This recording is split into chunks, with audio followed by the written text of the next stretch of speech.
In the name of the Father, and the Son, the Holy Spirit, one God. Amen. We are in the days of the feast dedicated to the Virgin St. Mary, and we I have in mind today a little explanation.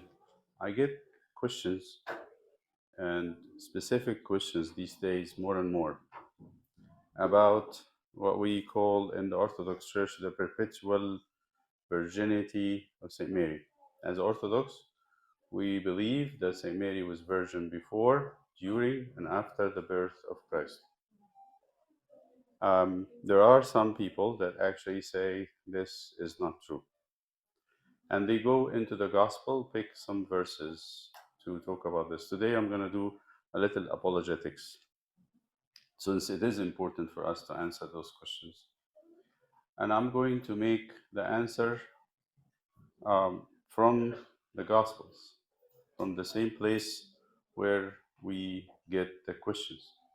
When people say that Saint Mary was not a virgin because of this verses from the gospel, first they go to Matthew chapter 1, verse 25, when it says, Joseph, her husband, did not know her until she gave birth to her firstborn child, Jesus.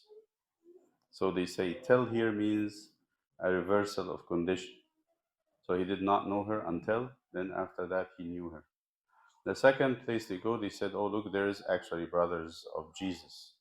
In Mark chapter 5, 6, and then actually in Matthew chapter 13, 6 and 13. And then also they go and they mention that Jesus is the firstborn of Mary. And they imply from that that Jesus had other siblings from St. Mary. From the point of view, the church, it's just natural and normal that St. Mary would be remaining a virgin the rest of her life. Um, the reason why this come, I'll tell you for reasons, historical reasons. This something happened in the past because at one point after martyrdom is finished, when the martyrdom of Christians in the first 3 centuries, in the beginning of the 4th century too, until Constantine took the reins, there was a second movement to martyrdom, which is monastic life. And in monasticism, the vow of virginity is pledged. And then after that, people started to rank people, humans, in the church. You got married and virgins, and they say virgins is above of marriage; they are ahead of marriage. So there came a fight back and said, no, they're equal. The church never actually asserted that, never said, and never taught that virginity is more ahead of celibacy, is more ahead of marriage life. But Saint Paul in the New Testament said it's actually a calling from God. One is called this way, one is called that way. It's better to be celibate if you can do it because it's less trouble. But there's no one better than others. And this is what the church holds. No one status is better than the other. Let's just make sure that this is the fact. So for them to defend the married life, they said, so what's wrong with being married and having children? So they took St. Mary to do this. They said, even St. Mary had children. She's not a virgin. So that perpetual virginity has to be taken out of St. Mary to defend the status of marriage. That historically is the case. But you know what is the problem now? It's very shameful. It's the sex grace, the obsession with sexuality that we have these days, that made it impossible for the contemporary man to think of a status where a person would desire to be a virgin. And this is the unfortunate predicament we're in. So that's people why asking, why does St. Mary have to be virgin? So I'm going to talk about 2 points today. The point about until he didn't knew her until she had her child. I'm going to put this aside because it's an argument. It's called the argument of until. And in language, you can use until for they call it an epochal event. That's the English term. Epochal means a change of status. Whatever was before until reverse it. And but also can be used to only negate what's before. So, for example, Jesus would say, um, he would say that, hold and watch until I come. It does mean that we need to sleep when he comes. Or he says in the Psalm, the Father says to the Son, sit at my right hand until I put your enemies under your footstool. So it means that the Father will seat the Son on his right hand until the enemies are put, then he's going to kick him out of that place. There is no reversal in this until situations. So all what Matthew is saying is the birth of Christ was not out of sexual act. Simply put, we don't need to argue about afterward. There's nothing to say that. So today I'm going to do a little bit of a Bible study with you about the two places, and I want to ask you to work with me a little bit. So I'll first of all remember the two places where the names of those brothers of Jesus are mentioned. So chapter 13 in Matthew. It's at the very end, right? And it says, they are wondering, the people in Nazareth, that's his own country. When he had come to his own country, he taught them in their synagogue so that they were astonished. They know him. That's why they were surprised. Where did this man get this wisdom and these mighty works? Is this not the carpenter's son? Who is the carpenter? Saint Joseph. Is not his mother called Mary, and his brothers James, Joseph, Simon, and Judas? As small, simple reminders, we want to remember that. The three J's and the S. The three J's. James, Joseph, Judas, and the S is Simon. Those are the names of the so-called brothers of Jesus. The same thing we are going to find in Mark 6. They say the same thing. It's the same incident. Is this not the carpenter? He is a carpenter now, because every child in Israel, in ancient Israel, takes after the business of his father. The son of Mary and brother of James, Joseph, Judas, and Simon. So remember, three J's, one S. There are four boys. There are mentioned also sisters, but not in this account. For me to look at that, I'm going to go through one place where these things are actually revealed to us is the time of the cross. To really find the cross, it is the chapter before the end. The chapter before the end. The end is the resurrection, 28. So the chapter before is 27. And then we will look at the women standing at the cross or following him.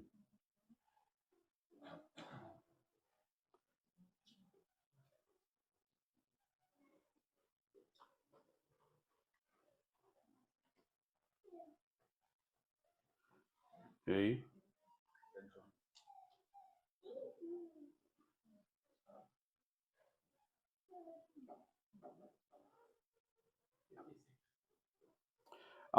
So many women who followed Jesus from Galilee, ministering to him, were there looking on from afar, among whom were Mary Magdalene,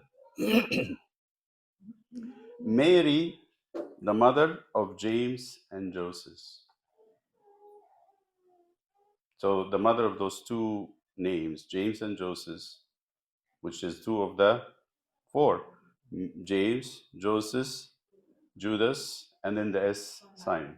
So the names of the two, James and Joseph, is mentioned under a Mary. But then when you say in the gospel, how does the gospel describe the Virgin, the Holy Mother?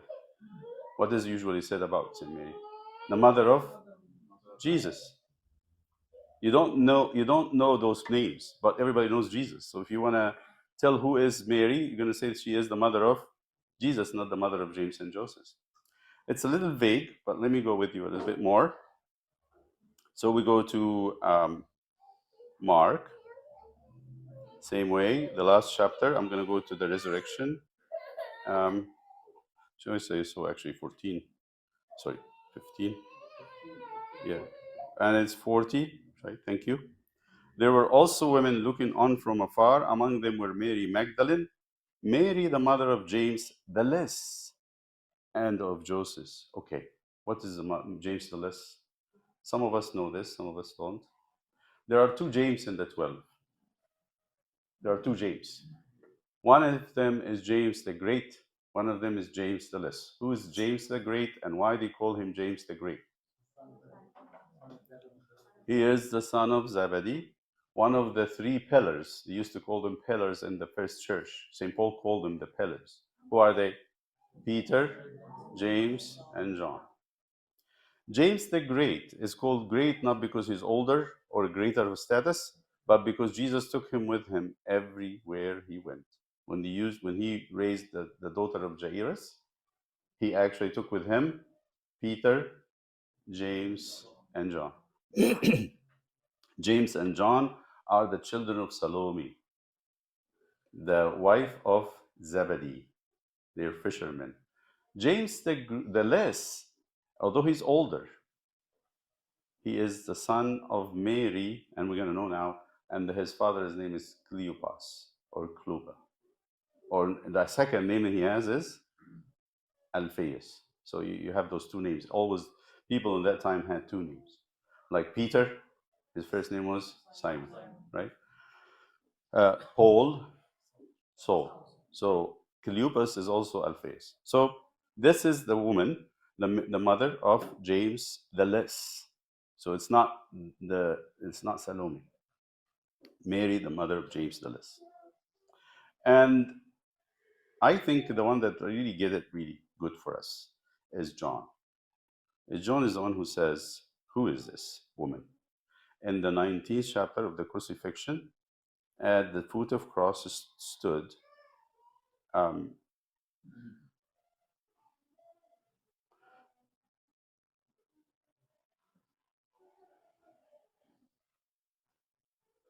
okay, in chapter 19, 25. Now there stood by the cross of Jesus his mother and his mother's sister, Mary, the wife of Clopas. So it's completing for us that picture of who is this other Mary. And it is the wife of Clopas, the mother of James, Joseph, Judas, and Simon. Why is she called his sister or her sister? Sister. Mary's Jesus' mother's sister. So that would make her his aunt. But it's not really clear because in those days until today, if you know somebody from the Middle East, especially not from Egypt wouldn't do that. It might be Syria, Lebanon, Israel, Iraq. Anyone who is a blood relative is a brother, and any girl who is a blood relative is a sister. It could be a cousin, it could be a sister-in-law, it could be an aunt. You have this language spoken by Abraham. Speaking to Lot, Abraham said, "Why do we have to have a fight? Aren't we brothers?" So this is a very common language of speaking. So this idea of a sister of Saint Mary, it doesn't mean really her blood sibling, someone related. So here is the picture. Those brothers from the gospel, we're not going outside, we're not going to tradition even.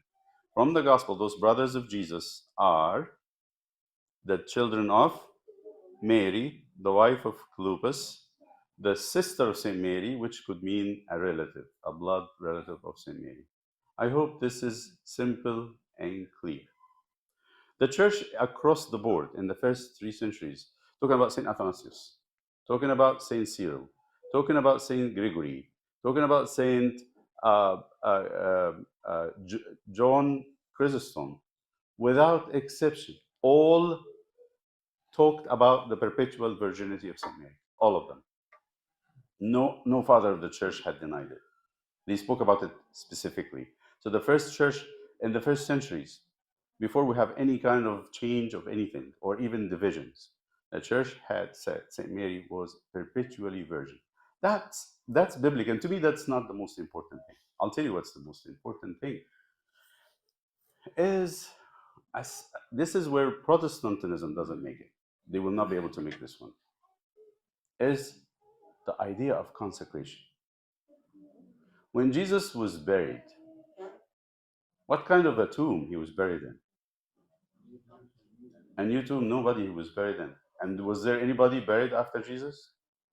Do we still have the tomb today? It doesn't belong to anybody. This, the donkey that Jesus rode in the Gospels describe that it was never rode and was never rode after him.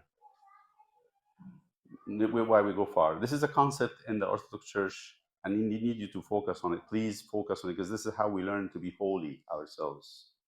If I have a paten and a cup on the altar, and I asked the bishop, we bought them from the silversmith. He made us good patterns. I usually don't like to have stainless steel. If you consecrate something forever to God, would it be the best thing or the least? And if we are able to provide the best to God, why should we provide the least? The less. Why should I give God stainless steel when I can give him silver? Doesn't make sense to me. So the bishop takes that paten and that cup, anoint it with the Mayrun. All right. And what do we do in it? I pour the wine, I put the bread, and after the prayer, the bread becomes the body of Christ. Are you sure? 100%. And the wine becomes the blood of Christ. Finished. We finished. I might not actually, I want to tell you something. We might not use this paten and cup again, whether it's silver or stainless steel. We're not going to use it again. We're going to get something nicer, gold. So what are we going to do with this? Should someone from the congregation, outside the congregation, I love those paten and cup. They look so good on my table. Can I have them for vegetables, soup, and some Pepsi Cola? What would you say? How would you feel about that? You feel angry. Any one of us. Taking the most holy object that we use for the Lord to be used as, what's wrong with eating? And what's wrong with drinking? We're going to eat. Is this wrong? Is there a mistake in this? No, there's no mistake. But we have an item here that's consecrated to God. Okay, is that biblical, Abuna? Of course, 100%. The point, the temple in Jerusalem was destroyed, completely destroyed. It was burned, the walls were knocked down, there was no temple whatsoever. And the king who did conquer Jerusalem, his name is Nebuchadnezzar, who was a Babylonian king. He's the one who established the Babylonian kingdom, took the vessels of the altar, all of them, the silver, the gold, he loved it. Just looked like a most precious objects. And he thought this will be fit for my palace. But he did not dare use it. He was very scared to come near them until his great grandchild, and his name was Belshazzar. Let me show you what happened to Belshazzar when he dared to use those vessels. Yeah. So Belshazzar, the king, made a great feast for 1,000 of his lords, the big people, the noble people, the rich people, and drank wine in the presence of the thousand people. While he tasted the wine, Belshazzar gave the command to bring the gold and silver vessels which his father Nebuchadnezzar had taken from the temple which had been in Jerusalem. That's not his father, his great grandfather. He didn't dare it. This one is daring to do it. That the king and his lords, his wives, and his concubines might drink from them. Use it. Then they brought the gold vessels that had been taken from the temple of the house of the God, which had been in Jerusalem, and the king and his lords, his wives, and his concubines drank from them, everyone.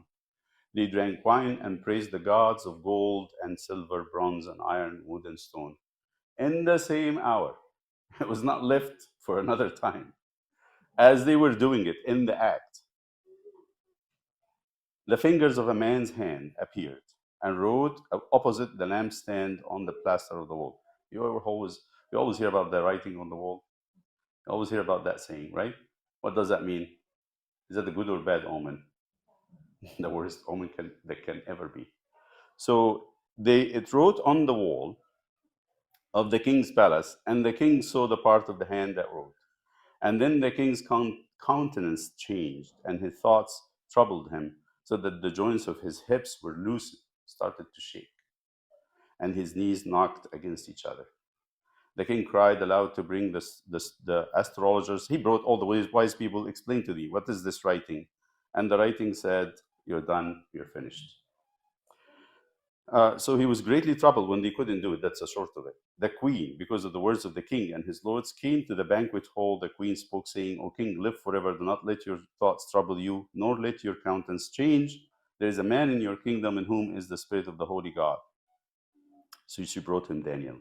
And what does Daniel say? Then Daniel was brought in 13 and before the king. The king spoke and said to Daniel, are you that Daniel, the one who, the captive from Judah, whom my father the king brought from Judah? I have heard of you, that the Spirit of God is in you. Explain it to me. He's giving him all this praise. He said, I'm going to give you a big prize. And then what Daniel says, let your gifts be for yourself. He's speaking to the king. Give these gifts to yourself and give your rewards to another person. Yet I will read the writing to the king and make known to him the interpretation. O king, the most high God gave Nebuchadnezzar, your father, the great-grandfather, a kingdom and majesty, glory and honor. You see here, the Bible is not precise about the relationships. So father, could be a grandfather, could be a great-grandfather. They're all father. He gave him glory and honor, and because of the majesty that he gave him, all peoples, nations, and languages trembled. He gave him a lesson about his grandfather. But you, his son, in 22, Belshazzar, have not humbled your heart, although you knew all this, and you have lifted yourself up against the Lord of heaven. They have brought the vessels of his house before you, and you and your lords, your wives, and your concubines have drunk wine from them. And you have praised the gods of silver and gold, bronze and iron, wood and stone, which do not see or hear or know.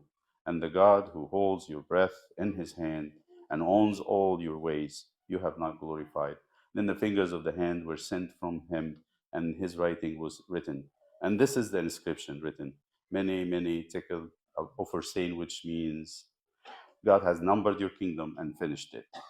And you have been weighed and found light, and your kingdom has been divided. It is the same night that the Persians came, broke, actually they did a very smart one. It was, what's his name? Um, the one who established Persia, Cyrus. Cyrus did a very smart thing. He actually, there was a river goes under the walls of Babel. He cut the river, made a dam. The river turned into a tunnel. The whole army went through it, and they knocked down everything in Babylon, destroyed it completely. And that king was killed that night. So this is what happened when somebody is thinking about that. So tell me about this man who, in the right mind, a sane man, would go and approach St. Mary to have children. Just tell me about him. I need to know him. Or even think about it. If Jesus called St. Paul a chosen vessel, Paul, a chosen vessel for me to carry my name to all the nations, what would he say about St. Mary? This is crazy. Absolute grace. I can't think of anybody in the right mind even thinking it. Just we are in a time, it's very loose. Very, very loose. And we can think anything. To me, this is the closest thing to blasphemy, blaspheming Christ himself. Now, the third one, which I think is very brilliant too, I heard it from someone, it's very beautiful, and I want you to look at this. When St. Mary answered the angel, let me just give you that. In Luke, the angel is telling her, you're going to have a child, and you will name him Jesus. What does she say? What does she say? So what she says is, how can it be? How can this be in verse 34? St. Mary is telling the angel. So the angel is telling her, you're going to be a mother of Jesus. Wait, pay attention here. And she says, how can this be since I do not know a man? He's not telling her that you're already pregnant. He's saying, you shall. Okay. What was she? She's a betrothed about to get married. If I go to the bride in the wedding, in the banquet, when they're eating, and tell her, congratulations in advance, you're going to have a boy, what she should say? What she should say? Thank you. Is this a prophecy? It's going to happen soon, right? Why is she saying, how can it be, since I don't know a man? She's not expecting to have a marital relationship. She's not. If she's expecting to have a marital relationship with Joseph, would that be a question? No. This is where we can't really fathom this. We cannot understand it because it's unheard of. In those days, in Israel and in Egypt, even till recently, we hear about couple marrying and they don't want to have children. They don't want to have any sexual relationship. We've heard of them. They're not really common, but it happens. One of them is Abu Nabsho. You heard about his story. They decided, they make a decision.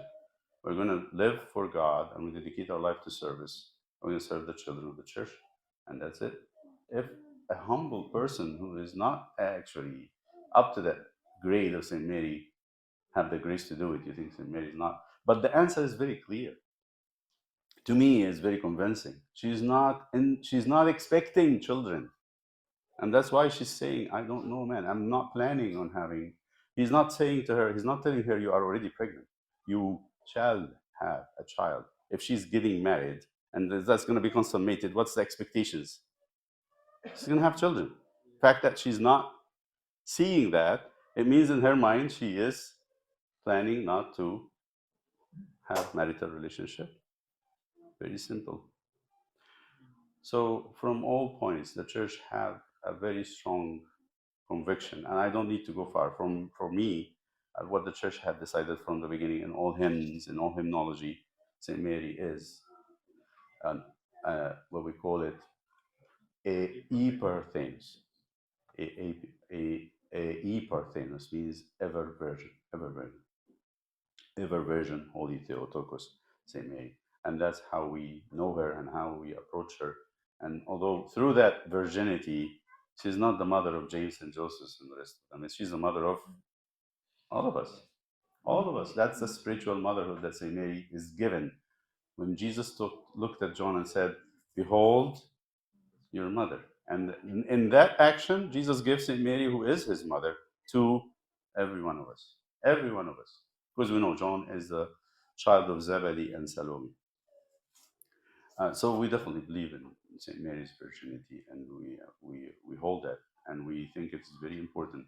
And no, we don't think that virginity is more important than marriage. Everyone has his gift. If if everybody keeps themselves holy and not follow their desires or their sinful inclinations, they are saints. No matter what condition you're in, whatever you're in, Saint Paul said, stay in it with the Lord. Stay in whatever you have with the Lord. And you can be a child of St. Mary. You can be a son or daughter of St. Mary if you keep your purity and holiness in the calling you're called in. And please just realize we're not in a very easy time when it comes, especially when it comes to sexuality. It's overstated, overrated, and everything is about that. The fashion, the talk, the joking, even the media, everything. So that colors everything we think about. In those days, not just the days, I'm talking about in the families where they keep themselves pure and holy. This is not a pressure at all. It doesn't bother people who keep their boundaries and keep their house and their atmosphere pure. It's not a pressure. It doesn't lurk in the background all the time. Just think about what you're seeing and what you're watching, what you're listening to, who you keep friends with, even in the church, and how you see everything. It's very sad. Saint Mary is pointing us to a totally different way of living. And we praise her with the angels saying, hail to you, O full of grace, the Lord is with you. Glory be to the Father, and to the Son, and to the Holy Spirit.